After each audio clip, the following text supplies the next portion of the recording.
विदेश में भारत का पक्ष रखने के लिए भेजे गए सांसदों के प्रतिनिधि मंडल से प्रधानमंत्री नरेंद्र मोदी ने मुलाकात की। इस बात के लिए उनके अनुभव को सुना, सराहा कि कैसे उन्होंने भारत का पक्ष दुनिया को मजबूती से समझाया और कैसे पाकिस्तान की कमजोरियों और आतंकवाद के समर्थन की बातें सबूत के साथ दुनिया के सामने रखी। हालांकि अभी तक इस देश ने यह नहीं बताया कि इस दौरे के बाद भारत को अंतर्राष्ट्रीय कूटनीतिक स्तर पर क्या हासिल हुआ, मगर अंतर्राष्ट्रीय स्तर पर कुछ खबरें ऐसी आने लगीं कि इसने अंतर्राष्ट्रीय कूटनीति पर गहरे सवाल खड़े कर दिए। मिसाल के तौर पर सबसे बड़ी खबर यह आई कि पाकिस्तान के आर्मी चीफ को अमेरिका अपने यहां पर यूएस आर्मी डे के जश्न में शामिल होने के लिए न्योता भेज चुका है। 14 जून को अमेरिका में मनाए जाने वाले यूएस आर्मी डे के जश्न में शामिल होने के लिए पाकिस्तानी सेना प्रमुख को न्योता भेजा गया है। मीडिया की रिपोर्ट के मुताबिक जनरल मुनीर जल्द ही अमेरिका की यात्रा पर रवाना होने जा रहे हैं। अमेरिका में पाकिस्तानी दूतावास का कहना है कि 12 जून को फील्ड मार्शल मुनीर अमेरिका पहुंच सकते हैं। वो अमेरिका के शीर्ष सैन्य नेतृत्व के साथ बैठक करेंगे और चीन, आतंकवाद, भारत के साथ तनाव से लेकर के अमेरिका का पाकिस्तान का साथ क्यों देना चाहिए, ऐसे तमाम गहरे मसलों पर बात कर सकते हैं। अमेरिका के एक एयरपोर्ट पर एक भारतीय के साथ वहां की पुलिस के द्वारा किए गए सलूक की पूरे देश में अभी निंदाई हो रही थी कि मामला क्या है, क्या हो रहा है, लेकिन जो हो रहा है वो दिखता हुआ सही नहीं प्रतीत हुआ। दुनिया में भारत का डंका बज रहा है, लेकिन अभी तक ये समझ में नहीं आ रहा है कि अमेरिका क्या चाहता है और भारत की सरकार अमेरिका के इस तरह के कदम को किस नजर से देखती है। डोनाल्ड ट्रंप 12 बार से अधिक बार यह बात कह चुका है कि उसने युद्ध रुकवाया है, लेकिन बीजेपी के प्रवक्ता एक बार की बात को कि नहीं नहीं हमने बहुत बड़ी भूमिका नहीं निभाई, उसको तूल दे करके कह रहे हैं कि नहीं नहीं डोनाल्ड ट्रंप ने यह भी बोला, लेकिन 12 बार वो कह रहा है कि बिजनेस के चलते हमने ये युद्ध रुकवाया है और हमने सीज फायर कराया है। दुनिया में भारत का डंका बजने वाली तमाम वीडियोस व्हाट्सएप चैनलों पर वैसी कोई खबर नहीं आई कि भारत सरकार और प्रधानमंत्री नरेंद्र मोदी इसकी आलोचना कर रहे हो।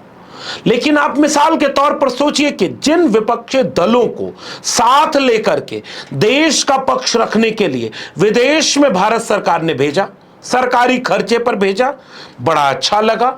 कितनी अलग अलग विविधता के लोग भाजपा के किसी निशिकांत दुबे के बगल में बैठे हैं, असउद्दीन ओवैसी, कहीं शशि थरूर के बगल में बैठ करके कनिमोई, तो कहीं टीएमसी की तरफ से अभिषेक बनर्जी और समाजवादी पार्टी की तरफ से राजीव राय। पूरा एक विविधता। कनिमोजी के साथ कहीं सलमान खुर्शीद बैठे हैं, तो एक अलग दृष्टिकोण में पूरा भारत एकजुट होकर के अपने देश का पक्ष रखने के लिए विदेश के कई देशों का दौरा करता है। बड़ा दौरा था, अहम दौरा था। जब वो लोग भारत लौटे तो प्रधानमंत्री ने कितनी आत्मीयता भरी तस्वीरें साझा की। विपक्षी दलों के नेताओं से और आत्मीयता के साथ प्रधानमंत्री जब बात करते हुए उस डिनर पार्टी में नजर आए तो ऐसा लगा कि मुश्किल वक्त में देश में अपने अंदरूनी कई तरह के मतभेदों को भुलाकर एक कैसे हुआ जाता है, ये इस घड़ी पर विपक्ष ने देश को एक उदाहरण के रूप में सामने रख दिया। पूरा विपक्ष एक साथ खड़ा था, पूरा विपक्ष सरकार के साथ खड़ा था, पूरा विपक्ष भारत का पक्ष रखने के लिए विदेश में एक स्वर में एक बात कह रहा था। किसी भी संप्रभु लोकतांत्रिक देश के लिए इसकी बुनियादी जरूरत होती है, लेकिन वही विपक्ष जब देश को यह मांग कर रहा है कि विशेष सत्र बुलाया जाना चाहिए, सरकार क्यों नहीं बुला रही? सरकार विशेष सत्र को लेकर के क्यों अपनी राय स्पष्ट नहीं करना चाह रही? कांग्रेस की तरफ से जयराम रमेश ने 4 सवाल पूछे। कांग्रेस कह रही है कि प्रधानमंत्री मोदी जी इन 4 सवालों का जवाब दें कि प्रधानमंत्री मोदी सर्वदलीय बैठक की अध्यक्षता कब करेंगे और विपक्ष के नेताओं से कब बात करेंगे। दूसरा, इंडिया गठबंधन ने मांग की थी कि संसद का एक विशेष सत्र बुलाया जाए, उस पर जवाब तो नहीं आया, लेकिन क्या सरकार मानसून सत्र में देश से जुड़े राजनीतिक और कूटनीतिक मुद्दों पर 2 दिन की चर्चा कराएगी? क्या प्रधानमंत्री मोदी ऑपरेशन सिंदूर पर विश्लेषण के लिए किसी समिति का गठन करेंगे और उसकी रिपोर्ट संसद में पेश की जाएगी, जैसा कि कारगिल युद्ध के बाद किया गया था? और चौथा और आखिरी सवाल कि पहलगाम हमले को अंजाम देने वाले आतंकी न्याय के कटघरे में कब खड़े किए जाएंगे?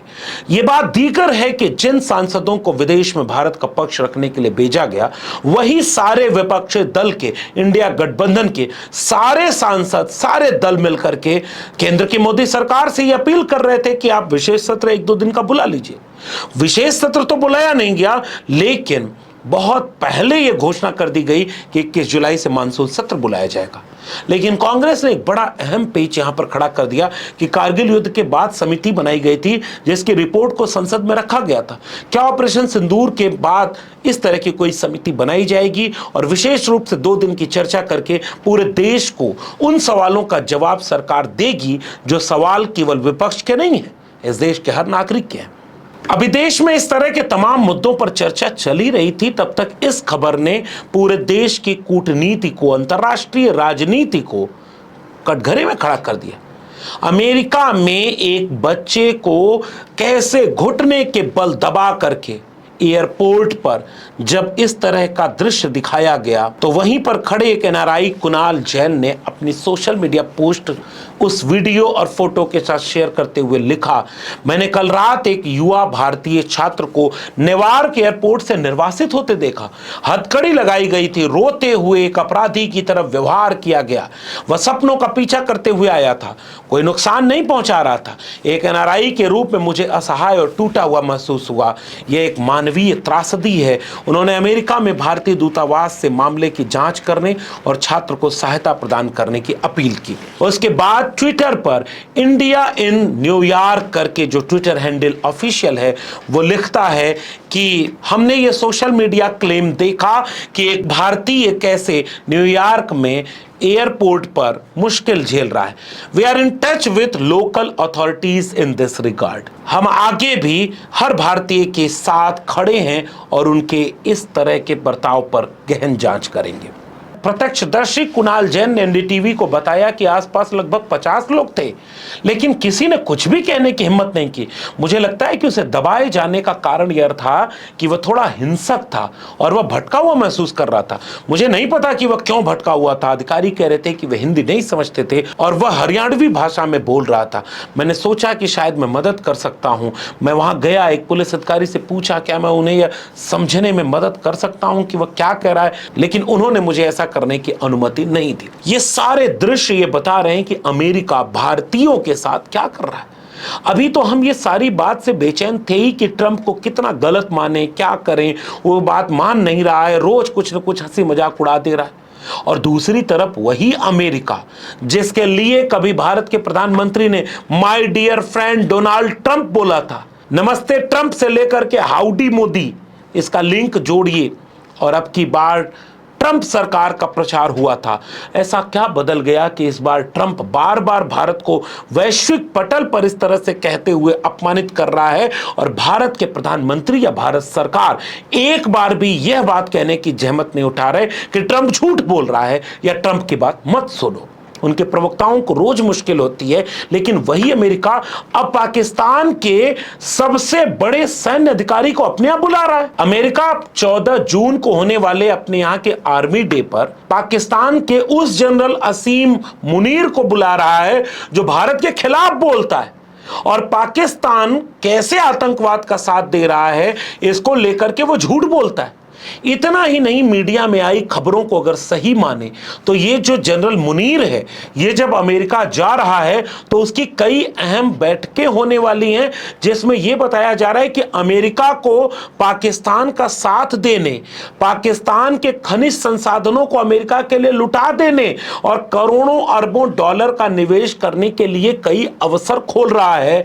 उससे बड़ी बात यह है कि अमेरिकी राष्ट्रपति निक्सन के कार्यकाल के दौरान जिस तरह से पाकिस्तान ने चीन के साथ अमेरिका की दोस्ती कराई थी, ठीक उसी तरह अब एक बार फिर से वो इस बार अमेरिका की चीन से दोस्ती कराने की कोशिश कर सकता है। पाकिस्तान के खनिज संसाधनों को अमेरिका को देने का लालच दे करके वो पाकिस्तान के टैरिफ वाले हमले को कम कर सकता है। बलूच में होने वाले कई तरह के तनावों को कम करने के लिए अमेरिका की मदद ले सकता है, पैसा ले सकता है और भारत के खिलाफ अपनी बात रख सकता है। फिर भारत क्या कर रहा है? इस बात को लेकर के अंतर्राष्ट्रीय कूटनीति पर जो लोग जानकार हैं या भारत सरकार, उसे अपना पक्ष साफ रखना चाहिए। भारत सरकार को भी इस तरह के कूटनीतिक पहल और करनी चाहिए कि अंतर्राष्ट्रीय स्तर पर वो पाकिस्तान को कैसे कमजोर साबित करे और कैसे वो ये बताए कि वो आतंकवाद को समर्थन दे रहा है। भारत ने पहले ही इस बात का ऐलान कर दिया है कि पाकिस्तान के साथ गोली और बातचीत दोनों साथ में नहीं चल सकती। इसलिए अब भारत के सामने विदेशों में डंका बजे या न बजे, वो तो एक चुनावी स्लोगन हो गया। भारत अमेरिका में भारत के प्रधानमंत्री प्रचार करने गए या नहीं गए, वो बात पुरानी हो गई। लेकिन बात जब देश की संप्रभुता और अंतर्राष्ट्रीय स्तर पर भारत के पक्ष रखने की है, तो चाहे वो एयरपोर्ट पर घुटनों के बल दबाया हुआ भारतीय नागरिक हो, वह भी बेचैन करता है। पाकिस्तान के आर्मी चीफ को अमेरिका अपने आर्मी डे पर बुलाता है, यह भी बेचैन करता है। डोनाल्ड ट्रंप जब होता है तब इस बात की क्रेडिट लेने लगता है और हमारा देश उसको ऑफिशियली गलत नहीं साबित करता है, यह भी बेचैन करता है। और वहीं कई ऐसी अंतर्राष्ट्रीय संस्थाएं हैं जो आज भी पाकिस्तान को मदद कर दे रही हैं और भारत अपने विपक्षी दलों के सांसदों के प्रतिनिधिमंडल को लौटाया। उसके बाद कितने देशों ने ट्वीट किया, कितने देशों ने भारत का समर्थन किया, कितने देशों में भारत को लेकर के धारणा बदली, अभी इसका पता नहीं। इंतजार करिए, अगर आप इस देश के नागरिक हैं तो आप संसद सत्र का इंतजार करिए। उसके पहले तो भारत सरकार ऐसा कुछ बयान अभी दे नहीं रही और संसद में भी इस पर बात होगी या ये कह करके टाल न दी जाए कि आप बात करके क्या सबूत मांगेंगे, क्या सेना के मनोबल को तोड़ना चाहते हैं, क्या आपको प्रधानमंत्री नरेंद्र मोदी पर भरोसा नहीं है, और ऐसे तमाम चीजें कह करके कहीं बहस को ही गायब न कर दिया जाए। भारत है, यहाँ कुछ भी हो सकता है, लेकिन आप नागरिक हैं, सजग रहिए, इस तरह की सूचनाओं पर नजर रखिए ताकि अपने सरकारों से उचित समय पर सही सवाल कर सकिए। अगर आप सवाल नहीं करेंगे तो लोकतंत्र को भीतर से कमजोर और खोखला करने में आपकी भूमिका सबसे बड़ी होगी।